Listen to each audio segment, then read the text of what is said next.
Hello दोस्तों, स्वागत है एक बार फिर से आपका मेरे चैनल पे लीगल न्यूज़ 127 पे। दोस्तों, जब अगर पत्नी पति को छोड़ के मायके में रह रही है और ऊपर से पति से डिमांड भी कर रही है मेंटेनेंस की, तो क्या सवाल ये होता है, क्या पत्नी मायके में रह के भी पति से मेंटेनेंस माँग सकती है?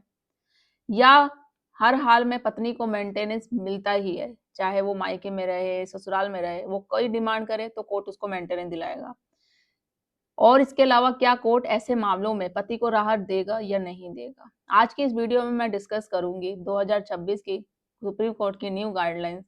क्या ऐसा वाकई होता है, पत्नी मेंटेनेंस केस जब करती है तो मायके में रह के कर सकती है, उसको मेंटेनेंस दिया जाएगा या नहीं दिया जाएगा? और इस सिचुएशन में पति को कोई राहत मिलेगी नहीं? आसान भाषा में, सरल भाषा में बताऊंगी इस वीडियो में, क्योंकि आप में से बहुत लोगों का यही सवाल रहता है कि सबसे बड़ी बात कि आपने कोई वो गलत काम किया नहीं है, पत्नी को परेशान किया नहीं, फिर भी आप पे फॉल्स एलिगेशन लग गए हैं और ऊपर से पत्नी डिमांड भी कर रही है मेंटेनेंस की। तो भाई मेंटेनेंस तो दिया जाए, बट उस पत्नी को क्यों जो झूठे केस में फंसाई जा रही है, पति को, ससुराल वालों, सबको। तो सबसे बड़ा टास्क तो यही होता है, एक तो कुछ किया नहीं अत्याचार और ऊपर से झूठे केसों में फंसाना और ऊपर से पैसे की डिमांड भी करना। तो क्या ये वाकई सच है? क्या ऐसा हो सकता है, पत्नी मायके में रह के मेंटेनेंस ले सकती है? तो पूरा वीडियो देखिएगा, स्किप मत करिएगा। चैनल पे नए जुड़े हैं फिलहाल तो चैनल को लाइक करिए, शेयर करिए, सब्सक्राइब करिए, साथ ही बेल आइकन दबाइए ताकि आपको टाइम टाइम से मेरे वीडियो की नोटिफिकेशन सबसे पहले मिलती रहे। अब दोस्तों, होता क्या है, मेंटेनेंस का बेसिक रूल है जो, वो होता क्या है, मैं हमेशा आपको बताती हूँ। अगर कोई लोग अभी नए चैनल पे जुड़े हैं, उनको पता नहीं है, मेंटेनेंस 125 सीआरपीसी और 144 बीएनएस ये कहता है, कानून ने ये इसलिए लगाया कि उनको मेंटेनेंस दिया जाएगा जो पूरी तरीके से बेबस है, लाचार है, सक्षम है, बिल्कुल वो अपने पार्टनर पे डिपेंड है, वो कमा नहीं सकती, कुछ नहीं कर सकती, और ऊपर उसके साथ अत्याचार हो रहा है, तो इसलिए उसके लिए बनाया गया। और ये महिला के लिए नहीं, ये उस इंसान के लिए जो पूरी तरीके से बेबस लाचार है, चाहे वो महिला हो, पुरुष हो, बच्चे हो, बूढ़े हो, कोई भी हो, उनके लिए बनाया गया था। बट आज की डेट में क्या हो रहा है, इस कानून का मिसयूज हो रहा है कि वो महिला सोचती है कि हमारे लिए बनाया गया, केस कर दो, झूठे केसों में फंसा दो, ऊपर से मेंटेनेंस की डिमांड भी करो, कोर्ट हमें दिलवाई देगा क्योंकि महिला के लिए बना हुआ मेंटेनेंस। बट ऐसा नहीं है। अब सबसे पहले एक बात समझ लीजिए, सिंपल सी, मेंटेनेंस कोई ऑटोमेटिक राइट नहीं है कि आपने डिमांड कर दिया, कोर्ट ने आपको दिला दिया। मेंटेनेंस का मतलब होता है जो खुद अपना खर्चा नहीं उठा सकता, पूरी तरीके से सामने वाले पार्टनर पे अपना डिपेंड होता है, इसलिए वो केस बनाया गया। भारत में मेंटेनेंस जो होता है ना, मुख्य रूप से मिलती है किस सिचुएशन में मिलती है, कौन सी ऐसी कंडीशन होती है कि जो मेंटेनेंस मिलता है? सेक्शन 125 सीआरपीसी के तहत, Hindu marriage act, domestic violence act. लेकिन हर पत्नी को हर हालत में मेंटेनेंस नहीं मिलता है कि वो ये सोच रही है कि मैं महिला हूँ, महिला होने का फायदा उठाऊं, मेरे साथ कुछ भी नहीं हुआ फिर भी इन लोगों को फंसाऊं, मुझे रिश्ता तो निभाना नहीं है, बट क्यों ना झूठे केसों में फंसा के और ऊपर से इनसे ही पैसे लिए जाए। तो ये ऐसा नहीं होता। अगर आप जो एलिगेशन लगाओगे पति पे, ससुराल वालों पे, पहली बात आपको कोर्ट में साबित करना पड़ेगा। मेंटेनेंस भी मांग रहे हो तो क्यों मेंटेनेंस मांग रहे हो, ये नहीं कि आपने बोल दिया कोर्ट ने आपको दिलवा दिया, ऐसा बिल्कुल नहीं होगा। दोनों पार्टी की देखी जाएगी, एविडेंस देखा जाएगा, क्या आधार होता है, किस लिए मांगा जा रहा है। ऑलरेडी मैंने एक अभी इस पे लास्ट वीक पे भी 2-4 दिन पहले वीडियो बनाई थी कि कौन को कौन सी सिचुएशन में मेंटेनेंस मिलता है और कब नहीं दिया जाएगा, कब दिया जाएगा। तो अगर आप लोगों ने वो वीडियो नहीं देखी है तो चैनल पे जाइए, देखिए, आपको डिटेल्स में मिल जाएगा और भी जानकारी। तो पत्नी मायके क्यों रह रही है, ये डिसाइड करेगा केस, कि क्यों रह रही है, आखिर क्या रीजन है उसका। ये नहीं कि उसने वैसे ही बोल दिया मेरा मन नहीं है, मेरी मर्जी है, मेरी बन नहीं रही है सास ससुर से, मैं ये अलग रहना चाहती हूँ, ये एक रीजन दे रही है, ये वैलिड रीजन नहीं है। इस आधार पे आपको मेंटेनेंस नहीं दिया जाएगा, मेंटेनेंस डिनाई हो जाएगा, बिल्कुल। अब असली जो सवाल पर आते हैं कि पत्नी मायके में रह रही है लेकिन क्यों? कोर्ट सबसे पहले यह देखती है, मायके में रह रही है, मेंटेनेंस का केस कर रखा है, तो ये नहीं कि आपको पहले मेंटेनेंस देगा, हाँ भाई चलो मेंटेनेंस दे दो। सबसे बड़ा सवाल यही होगा, वो क्यों रह रही है, उससे पूछा जाएगा, सबूत मांगा जाएगा। पत्नी मायके में रहना कोई जायज नहीं है कि हाँ भाई रह नहीं सकती, वो चीजें हैं, बट किस लिए रह रही है? चलो एक हंसी खुशी परिवार में मिलने गई है पेरेंट्स से, वो एक बात अलग होती है, बट लड़ाई झगड़ा करके, ससुराल छोड़ के, बिना किसी ठोस कारण के वो कोर्ट में नहीं बता पा रही है, कोई वजह नहीं दे पा रही है, वर्बली बोल देना कि हाँ ये लोग मुझे परेशान करते हैं, ये चीजें करते हैं, बट सबूत के नाम पे जीरो है, कोई साबित नहीं कर पा रहे हो, तो वो चीज नहीं है। अगर पति ने मारपीट की हो, दहेज की मांग हो, मानसिक या शारीरिक क्रूरता हो, पति ने घर से निकाल दिया हो, पत्नी की जान या इज्जत को खतरा हो, तो ये अगर सारी जो कंडीशन होती है, इसको वैलिड रीज़न बोलते हैं। ये आपके साथ एक्चुअल होता है, कुछ महिलाओं के साथ सच में होता है, तो ये रीज़न जो होते हैं विथ एविडेंस के साथ प्रूव किया दिया जाता है, तो उस पे एक्शन भी लिया जाएगा पति पे, ससुराल वालों पे, और साथ ही अगर मेंटेनेंस की डिमांड की जा रही है, तो वो भी दिया जाएगा। अब इन हालात में पत्नी मायके में रह के मेंटेनेंस नहीं ले सकती है। अब मैं आपको बताऊँगी कौन-सी सिचुएशन है, जो पत्नी मायके में रह के मेंटेनेंस का अगर केस करती है, तो वो बिल्कुल नहीं ले सकती, उसको मेंटेनेंस नहीं दिया जाएगा। तो पहला है, पत्नी का मायके में रहना गलत माना जाएगा अगर बिना वजह घर छोड़ के गई है वो, छोटी-छोटी बातों पे अलग रहने लगी है, पति साथ रहने को तैयार है, बट वो रहना नहीं चाहती। अब वो रहना क्यों नहीं चाहती, वो रीज़न दे नहीं रही, बस नहीं रहना मन नहीं है, या तुम लोग मुझे परेशान करते हो, ये दहेज के टॉर्चर करते हो, तो भाई सबूत दिखाओ, क्या परेशान किया, क्या मारपीट करी है, कुछ भी नहीं है। तो ये है। कोई क्रूरटी या अब्यूज़ साबित नहीं कर पा रही हो, वही बात, जो एलिगेशन लगा रही है ससुराल वालों पे पति पे, वो अभी तक उसने जो क्रूरटी बोल रही है, मेरे साथ अत्याचार हो रहा है, ये मेरे साथ वायलेंस करते हैं ये लोग, तो वो साबित नहीं कर पाई अभी तक।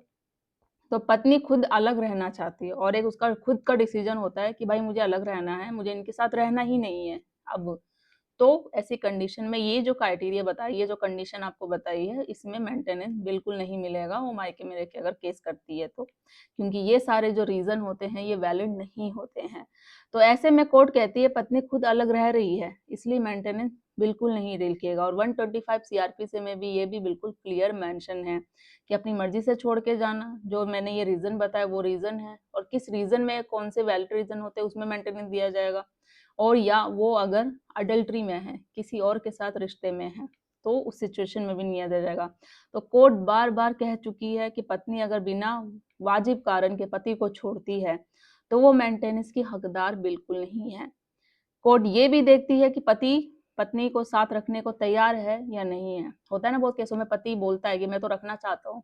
उसने सेक्शन 9 का भी केस किया, बहुत कोशिश करता है, कोर्ट में बार-बार बोलता है। कोर्ट ने भी ऑर्डर दे दिया, बट पत्नी नहीं रह रही है। वो बस केसों में लगाई जा रही है, झूठे केसेस साबित कर नहीं पा रही है, मेंटेनेंस डिमांड कर रही है। तो कोर्ट भी ऐसे देता है कि पति तो रहने को तैयार है, वो हमेशा कोर्ट में बोलता है। कोर्ट ने भी ऑर्डर दिया, फिर भी पत्नी नहीं गई। सेक्शन 9 का भी केस किया, फिर भी नहीं गई।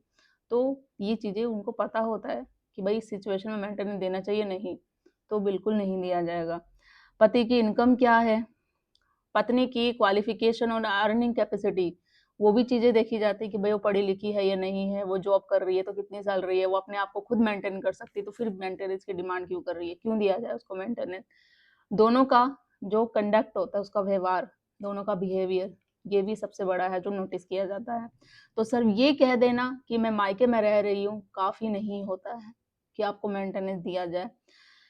अगर पत्नी कमा रही है ना, तो भी इसमें मेंटेनेंस नहीं जाएगा, कुछ-कुछ कंडीशन होती है। अब एक बहुत बड़ा पॉइंट रहता है, जो मैं आपको बताऊँगी।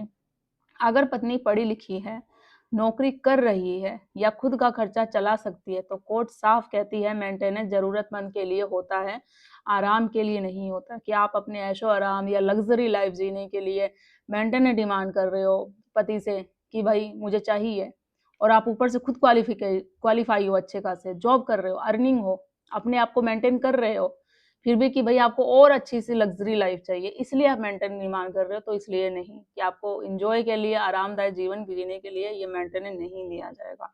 आप अपना खर्चा खुद ही कर रहे हो, सब कुछ कर रहे हो, तो कोर्ट सारी चीज़ें देखेगी, और अगर आपने कोर्ट से बात छुपाई और आने वाले टाइम में ये बातें पता चल गई कि आप अपनी जॉब छुपा रहे हो या क्वालिफ़िकेशन छुपा रहे हो, तो उसमें आपको सज़ा भी होगी, जुर्माना भी भरना पड़ेगा आपको। मैंने ऐसी जजमेंट दी है, अभी दिल्ली हाई कोर्ट की 2-3 जजमेंट आई थी ऐसी, जिसमें पत्नी को सज़ा भी मिली है, जुर्माना भी देना पड़ा है।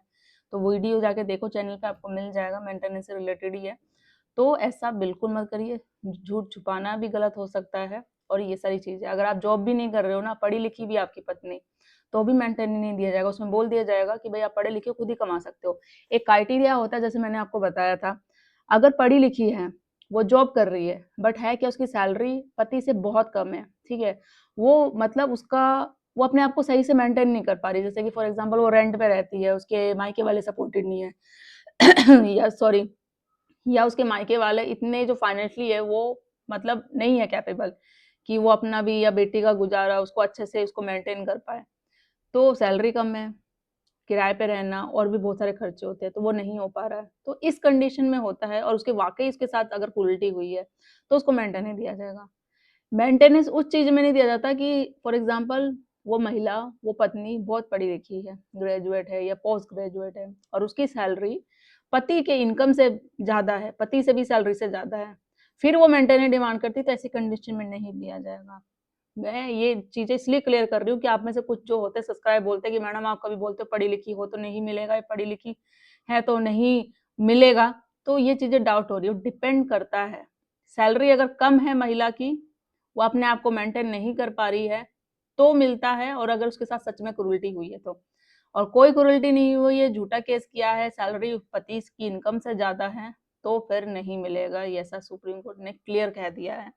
तो आई होप बहुत से मामलों में कोर्ट ने एक साफ कह दिया मेंटेनेंस कम कर दी है या पूरी तरीके से खत्म कर दिया है। जजमेंट मैंने ऑलरेडी शेयर करी है आपको वीडियो में, काफ़ी मैंने पहले ही बता दिया है। तो पत्नी के झूठे फ़ॉल्स केसेस का अक्सर का जो असर होता है, अगर पत्नी ने झूठे आरोप लगाए हैं और झूठा 498 या डीवी केस किया है, सबूत पेश कोई नहीं कर पाई है और कोर्ट में नॉन कोऑपरेशन किया है उसने, कोई कोऑपरेट कर ही नहीं रही है, तो कोर्ट इसे नेगेटिव कंडक्ट मानती है और इसमें मेंटेनेंस डिनाई कर देगी। इसका सीधा असर उसका मेंटेनेंस पे पड़ेगा और वो जो फॉल्स केसेस कर रखे हैं उस पर ही पड़ेगा उसका। तो पत्नी और पति दोनों के राइट्स क्या होते हैं, ये भी मैं बता देती हूँ। यह वीडियो सिर्फ जो होता है पति के लिए ही नहीं है, ये पत्नी के लिए दोनों है। पति हो, पत्नी, महिला, पुरुष दोनों के लिए ही है, दोनों को ही समझ में आना चाहिए। वो महिला जो झूठे केसेस करती है, जो डिमांड करती है, सिर्फ उसका मेन मकसद होता है पैसे पाना और लास्ट में ये नहीं कि आपने बोल दिया तो कोर्ट ने दिलवा दिया, साबित करना पड़ेगा। तो सोच समझ के झूठे केसेस करो। हाँ, अगर आपके साथ सच में क्रूरल्टी हुई है, सच में अत्याचार हुआ है, आप पूरी तरीके से निर्भर थे अपने पार्टनर पे और उसने अत्याचार करके आपने अलग रह रहे हो अपने मायके में, तो आपको मेंटेनेंस मिलेगा, बट झूठे केसेस में, फॉल्स केसेस में बिल्कुल भी नहीं मिलेगा। तो इसलिए हर केस फैक्ट बेस पर डिसाइड होता है, हर पत्नी को ऑटोमेटिक मेंटेनेंस नहीं मिलता है और हर पति ऑटोमेटिक गिल्टी नहीं होता है। तो आज का साफ जवाब है कि पत्नी हो, मायके में रह के मेंटेनेंस ले सकती है, हाँ, अगर उसके पास सही कारण है और नहीं अगर वो बिना वजह अलग रह रही है। आप जेन्युइन रीज़न है, कारण है आपका मायके में रहने का, तो आपको मेंटेनेंस मिल सकता है। कोर्ट में साबित करना पड़ेगा, विद एविडेंस दिखाना पड़ेगा और जब नहीं मिल सकता, जब बिना रीज़न के, बिना ठोस कारण के आप मायके में रह रहे हो। तो आज की वीडियो में मैंने ये क्लियर कर दिया है कि मायके में मेंटेनेंस रह के कब ले सकते हो और कब नहीं मिल सकता है। तो अब कोर्ट का बैलेंस जो बना रहे वही है, ना पत्नी पर ज़्यादा बोझ, ना पत्नी के अधिकारों को अनदेखा करती है कि पति पे ज़्यादा बर्डन भी ना जाए और ना पत्नी के जो वो बोल रही है अनदेखा, बिल्कुल जो जेन्युइन रीज़न होता है सच के साथ होती है। सच वो महिला पुरुष दोनों कोई भी हो सकता है।